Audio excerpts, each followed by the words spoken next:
Welcome to Relationship Growth, the podcast that teaches you the skills to keep a healthy relationship. Finding love is one thing, keeping it alive is another. Whether you want to bring the spark back or you're looking for that partner you can build a lifelong bond with, this show is for you. Here you'll learn to communicate the real thing, lead your relationship, and build long-term love without losing your identity or independence.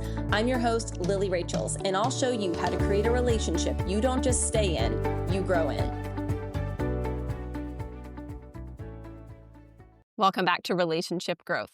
Over the next 5 episodes, I am going to be breaking down the 5 losing strategies in communication that show up during conflict, how they show up in your nervous system, in your behaviors, and what you can do to break the pattern.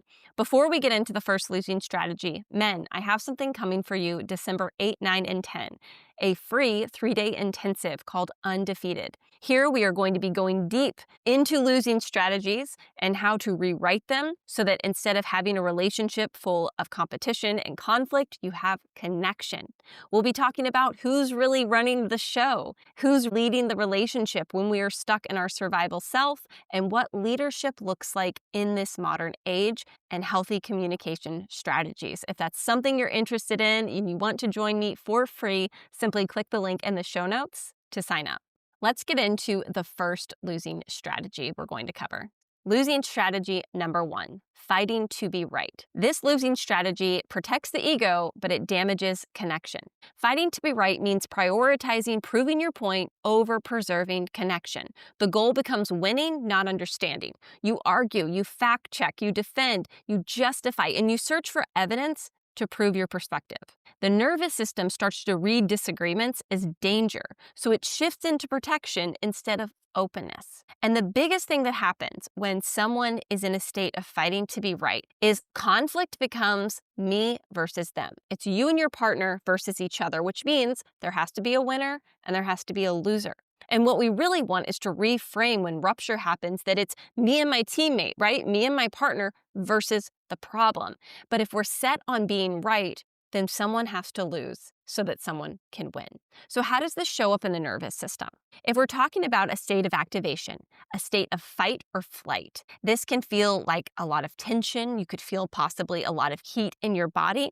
And this internal experience that you're having is, I have to defend myself or I'll outsmart this. So typical behaviors that come along with this activated state in your nervous system, it can be talking over your partner, debating, pushing your logic, interrupting, or it can look like rapid thinking, quick rebuttals, or rehearsing your counterpoints while your partner is speaking. So instead of being present and listening to what they're saying, you're just trying to figure out how you're going to come back at them. Another thing I see a lot in fighting to be right as a losing strategy is the partner who struggles with this will hone in on something in the argument that they can be right about, even if it's not the most important thing, right? So even if it's a point that isn't really what the conversation is about, it's not what the conflict is about, they might hammer it home. If they see something that their partner kind of trips up on in the dialogue, in the discussion, they'll pounce on it.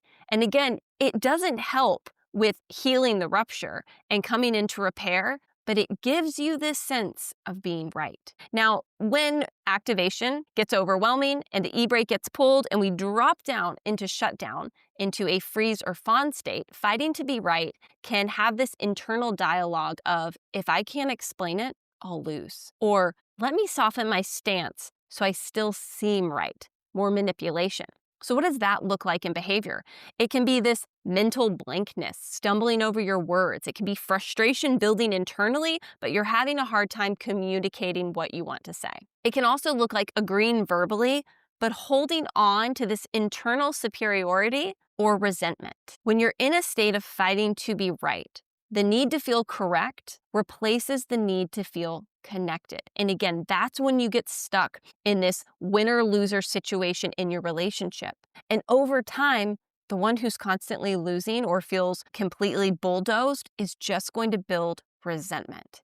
And that typically leads down the road, if left unchecked, to a divorce or a breakup. So we want to address it. So some questions you can start to ask yourself if fighting to be right is something you struggle with. What is this protecting? What am I trying to protect? Is there a fear of being misunderstood hidden under here? Is there a fear of being seen as incompetent or weak? What is this old belief I'm holding that Is there an old belief present that being wrong is unsafe? Or is this a deep survival response? Like, I must defend my identity in order to exist. Like all of the losing strategies, you likely learned this strategy early on. And at some point, it really helped you. At some point, it was protection. But now it's just hurting your connection. So when we can start to dig deeper and we can start to get curious and understand, where is this need to be right really coming from? If I can regulate myself and I can come back down and get past this seeing red state and needing to fight, if I get really curious, why do I need to fight? What am I getting out of it? So instead of asking, how do I prove my point? I want you to try, what matters more, being right or being connected? Being right or being in this relationship? And can I be curious instead of correct? Because a wise nervous system asks for safety over superiority. We don't want a relationship dynamic with a winner and loser. That's a very high conflict, competitive relationship. Relationships, we want connection. We want support. We want to be nurtured by our partner. And in order to have that, being right has to leave. The ego has to go away so that connection can come in the door. If you're struggling with this, the good news is it doesn't have to stay that way.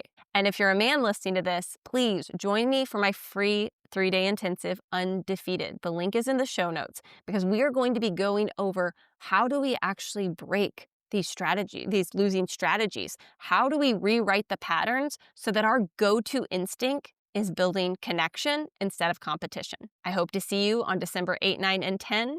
And until next time, I hope you choose growth. Thank you for listening to Relationship Growth. If you enjoyed this episode and you're a fan of the show, please subscribe and leave us a review. If you'd like to connect, you can join me over on Substack or follow me on Instagram @LillyRachels. Let's build love that grows.